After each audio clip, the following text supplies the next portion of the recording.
Info pratique. Actu locale, Jade Rencontre. Bonjour à tous, vous êtes bien sur Jade FM sur le 99.7, Jim à l'antenne pour les rencontres de Jade. J'ai le grand plaisir de retrouver sur ce plateau aujourd'hui Monsieur Jean-Marc Hennig. Bonjour Jean-Marc. Bonjour Jim, bonjour à tous. Jean-Marc Hennig, vous êtes le président du conseil de développement attaché à Pornic Agglo Pays de Ré. Qu'est-ce que le conseil de développement rapidement? Est-ce qu'on peut resituer votre action? En effet, le conseil de développement, qui est une instance officielle et obligatoire pour toutes les agglomérations de la taille de Pornic et Pays de Ré, s'est mis en place à nouveau depuis un peu plus d'un an à l'initiative des élus du mandat de 2020 pour qu'on puisse travailler ensemble sur un certain nombre de réflexions à notre portée. Nous sommes 42 citoyennes et citoyens à parité qui représentons les 15 communes de notre périmètre communautaire. Et dans ces 42 personnes, moitié hommes, moitié femmes, comme chez les élus, il y a la même compétence, la même parité, je dirais, entre les élus et nous. La seule différence, c'est que nous sommes que force de proposition, de présentation de projets, et nous n'avons aucune volonté et aucune possibilité de décision. C'est bien la différence. Les élus décident et nous, on est là pour proposer sur certains thèmes de travail collectif comme l'immobilité, l'environnement ou d'autres sujets. Il y a 6 commissions qui composent ce conseil de développement, qui planchent chacune d'entre elles sur des thématiques bien particulières et bien définies. Tout à fait. Il y a par exemple la commission numérique qui a travaillé sur le numérique pour tous.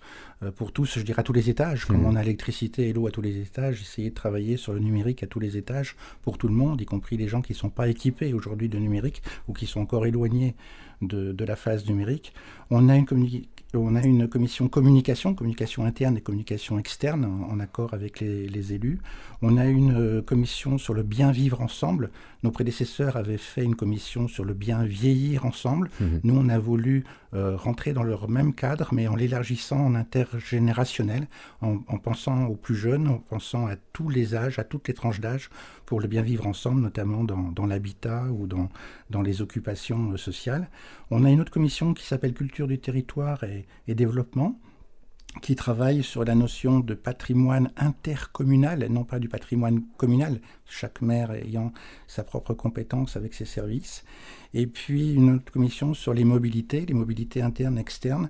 C'est celle qui a fait le premier travail cette année sur un rapport de plusieurs dizaines de pages auprès des élus sur la notion de mobilité, au pluriel, mobilité transversale vers Saint-Nazaire, vers Nantes en particulier, et en interne à notre agglomération. Finalement, vous êtes une véritable antenne relais, j'allais dire, entre les citoyens et diverses institutions. Vous faites remonter des messages, des idées, des impressions citoyennes. Je crois que le mot relais que vous avez cité est assez bon, sachant qu'on n'a pas une uniformité de relais. On est un relais parmi d'autres. Nous sommes des citoyennes et des citoyens qui ont été nommés par les élus à force de nos propositions, je dirais, mais il peut y avoir d'autres sources de citoyenneté avec les associations de quartier ou l'association environnementale, pour ne citer que 2 exemples, ou des associations à but social ou sportif.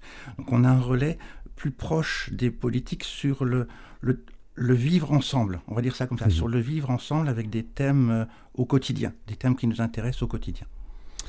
Ce qui vous amène aujourd'hui, c'est un événement qui va se dérouler très bientôt, le samedi 5 février, ce sera à 18h. C'est une conférence qui porte sur l'évolution du littoral et en particulier les conséquences du changement des règlements climatiques.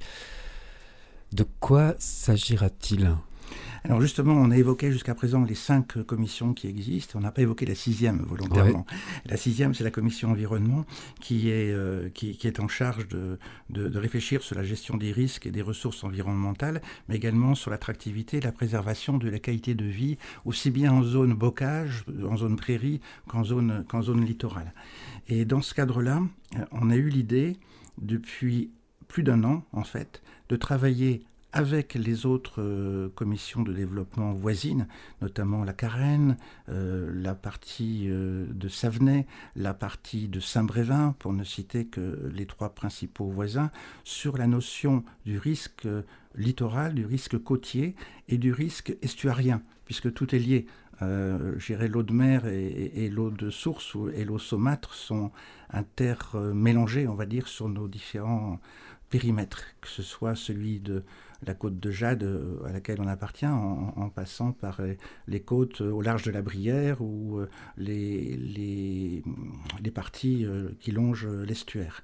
Et notre idée, c'était de faire un travail collectif en interconseil de développement sur le ressenti des habitants par rapport au risque marin et au risque conséquent du risque marin à l'intérieur des terres, à l'intérieur de nos villes, de nos villages, à l'intérieur également de nos sources d'exploitation agricoles, industrielles ou autres. Et ça, c'était un événement important puisque c'est une fédération d'idées à plusieurs, au-delà de notre propre conseil de développement, et avec un ressenti plus particulier sur notre propre territoire. Donc un travail collectif, mais également un travail collectif qui dépasse notre périmètre et un travail collectif qui nous permet de ressentir tout ce qui a pu être écrit soit par des élus, soit par des scientifiques, soit par des observateurs, sur les conséquences du dérèglement climatique. Je ne parle pas tout le temps du réchauffement, parce qu'un coup on se réchauffe, un coup on se refroidit, on est dans ces phases-là en permanence, quelles que soient nos saisons, mais en tous les cas du dérèglement climatique. Et ça, c'est important de le faire connaître, de se le rappeler, et on a la volonté d'essayer de mesurer le ressenti par nos propres habitants, puisque nous sommes des relais, comme vous l'avez dit tout à l'heure, mais on voudrait savoir ce que ressentent les autres habitants, aussi bien ceux qui ont subi déjà l'érosion côtière ou une submersion marine, pour ne citer que ces 2 exemples, mais en passant par les autres habitants qui peuvent un jour être concernés par ce rehaussement du niveau de la mer. Alors, il y a des grandes questions qui vont être posées lors de cette conférence. Quels événements météorologiques le littoral va-t-il être ou est-il d'ores et déjà confronté ? Est-ce qu'il recule véritablement ce littoral ? Quels sont les risques encourus pour notre territoire ? Quelles conséquences pour les zones de bocage et les prairies entre le littoral et l'estuaire, comme vous l'avez justement souligné ? Pour cela, vous allez inviter un universitaire, M. Paul Fatal, qui connaît très bien son sujet et qui va pouvoir exposer donc au public à l'amphithéâtre Narcejac le 5 février. Il va également répondre à des questions, parce que les questions, elles sont légion concernant ce sujet. En effet, on a choisi un universitaire extérieur à notre propre périmètre. Il le connaît bien parce qu'il a déjà étudié, entre autres, ce périmètre littoral en tant qu'universitaire, mais il n'est pas issu de notre pays. Donc ça, c'est un premier avantage, avoir un regard extérieur par un scientifique parmi d'autres, et quelqu'un qui a une vision globale de cette érosion côtière, de cette tension. Parce qu'on parle de tension sur la côte. Il y a une tension, on parle côtière, marine, mais également une tension d'habitants. Il l'évoquera un petit peu. Ce n'est pas son secteur de métier, mais la tension de la population qui arrive de plus en plus à 100 km de chaque côte, mais je dirais pour nous au moins à moins de 40 km de chaque côte. C'est une tension supplémentaire avec une volonté de s'installer, de trouver son domicile, de l'acheter ou de le louer, et d'avoir une pression supplémentaire sur cette côte. Donc d'un côté, on a une érosion marine, et de l'autre côté, on a une érosion terrestre, on va dire, sur l'aspect côtier. Mais les conséquences sont plus larges que l'aspect côtier, puisqu'on sait que la montée des eaux à l'intérieur, les eaux de mer qui arrivent sur la côte vont se mélanger à un moment donné sur l'intérieur des terres avec des eaux saumâtres ou des eaux douces. Et notre région, chez nous, sur le périmètre, est tellement basse qu'on peut très bien avoir des mélanges d'eau selon la hauteur, jusqu'à des eaux qui viennent soit du lac de Grandlieu, soit de l'estuaire, avec un mélange conséquent de tout ce qu'il peut y avoir comme dégâts d'un côté comme de l'autre, puisqu'on a des zones marécageuses qui peuvent devenir complètement envahies par des eaux bizarres, des eaux saumâtres ou autres.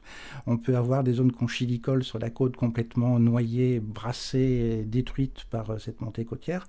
Et puis on peut avoir des prairies complètement inutilisables pour les troupeaux qui sont incapables de consommer de l'eau qui est allée dans les présalés, on va dire ça comme ça. Donc beaucoup de conséquences, au-delà même de l'aspect côtier, on est dans une zone bocage, prairie et côte. Et on a vraiment une vision globale sur cet ensemble de périmètres. Et des zones qui sont interdépendantes finalement. Exactement. Et on voit bien ce qui s'est passé par exemple sur la zone, on dirait de Villeneuve-en-Ré aujourd'hui, où une vague côtière a pu contourner les digues habituellement protectrices de la côte et envahir les terres, je dirais, intérieures et provoquer jusqu'à des disparitions humaines, bon, très peu, que 2, mais 2 c'est toujours important, justement par ce mouvement de renverse d'eau de mer à l'intérieur des terres. Chacun a en tête Cynthia, c'est un prénom qui est tristement resté dans les mémoires. Mais beaucoup plus récemment, on pourrait aussi se diriger du côté de la Noé-Veillard ou des petites plages qui sont sur Sainte-Marie, où on a très récemment, il y a 2 mois maintenant, 2-3 mois, assisté à des effondrements de sable. Donc ce sont vraiment des problèmes qu'on peut constater de visu et qui nous touchent géographiquement d'une manière très proche. Vous avez complètement raison, on voit bien les promeneurs, qu'ils soient locaux ou qui viennent en vacances chez nous, qui constatent et qui font savoir ces érosions, ces falaises qui s'en trouvent en fait sur les plages ou en tous les cas sur leur cheminement et qui montrent 2 choses. D'abord que les rochers ne sont pas immuables dans leur installation telle qu'on les a depuis des années, parce qu'ils sont à la fois érodés par le dessous, l'invasion submarine, comme on dit, et également sous-marine. Il y a un travail de sable qui se fait par-dessous, plus les érosions par le dessus, puisqu'on a eu des pluies très fortes depuis plusieurs mois et qui érodent l'ensemble de la terre qui tient les rochers un peu en contrebas. Donc on a des pertes de falaises importantes qui deviennent importantes sur nos secteurs. Je dis bien nos parce que ça concerne aussi bien le secteur, on va dire, Pornic et environ, que le secteur du Pouliguen ou de la côte au nord de l'estuaire. Il y a des projections qui sont réalisées par des scientifiques en cas de montée des eaux et on s'aperçoit que la plupart de ces projections sont assez dramatiques concernant en tout cas notre région. Alors les projections, j'en parlerai pas en détail parce que je ne suis pas un scientifique, donc je ne veux pas commettre d'erreurs, mais on parle souvent de montées d'eau sur plusieurs années qui vont au moins jusqu'à 15 cm, de 5 à 15 cm par an selon certains secteurs, et parfois jusqu'à 1 mètre environ d'ici 2100. Bon, ça ce sont des phases parmi d'autres. Il y a des scientifiques qui sont plus optimistes, qui parlent d'une montée d'eau d'environ 43 cm d'ici 2100, et d'autres parlent de montée des eaux jusqu'à 1,10 m. Moi, je ne suis pas scientifique, je ne sais pas faire, j'écoute, j'observe. On sait en tous les cas qu'on va vers une augmentation du niveau des eaux de mer, avec toutes les conséquences que ça peut comporter. Et je pense que tout le monde en est conscient. Je fais partie de ces gens qui, en dehors du périmètre, voyagent beaucoup. Il y a 3 ans, j'étais au nord de Spitzberg. J'avais largement dépassé le cap Atlantique. Et c'est vrai qu'on s'apercevait sur cette zone-là que la neige avait fondu. Elle était bien disparue quelque part, mais il y avait de moins en moins de neige sur les côtes au mois de juillet. Je vais en principe au mois de juillet prochain dans le Groenland, mais dans la partie très au nord du Groenland. Et je m'attends à ne pas voir de la neige comme on avait l'habitude de la voir il y a 10 ans, il y a 20 ans. Donc cet aperçu géographique lointain montre bien que les conséquences que connaissent nos habitants beaucoup plus au nord, on va en subir les conséquences un jour ou l'autre, nous plus au sud. Hier soir, sur une chaîne de télévision, il y avait un film qui retrace la vie du commandant Cousteau, un film qui s'appelle L'Odyssée. Le personnage de Cousteau joué admirablement bien par Lambert Wilson, qui posait déjà la problématique du dérèglement, du réchauffement climatique. Et aujourd'hui, je vois que vous arborez un sweatshirt sur lequel est inscrit Emergency Manager, Sea Rescuer. Je n'avais pas fait attention. Est-ce que c'est fort à propos ? Non, vous voyez, c'est le pur hasard de mon choix de vêtements pour ces jours actuels. Je dis souvent, nous n'héritons pas de la terre de nos parents, nous l'empruntons à nos enfants. C'est Antoine de Saint-Exupéry qui le fait. Et Cousteau était un admirateur d'Antoine de Saint-Exupéry. Il y a un lien qui se fait. On est de passage, on constate des évolutions et il faut les prendre en compte. Et je crois que Cousteau était un de ceux qui avait 60 ans d'avance sur la moyenne de son temps, on peut dire. Il a fait des choses atypiques, mais surtout il avait pris en conscience de la puissance de la mer, la puissance des ressources maritimes, pour les uns comme pour les autres, mais également les conséquences de nos propres pollutions. Et hier, on voyait sur cette émission l'un des deux fils de Cousteau qui constatait avec une forme d'effroi le jet des poubelles d'un des bateaux, de leur bateau, dans la mer, avec des cochonneries à bord, pas que des épluchures de pommes. Déjà du plastique. Il y avait déjà du plastique. C'était déjà très révélateur à l'époque, avec 60 ans d'avance. Cette problématique, on pourra donc en savoir beaucoup plus le samedi 5 février à 18h. Ça se déroule à l'amphithéâtre Thomas Narcejac.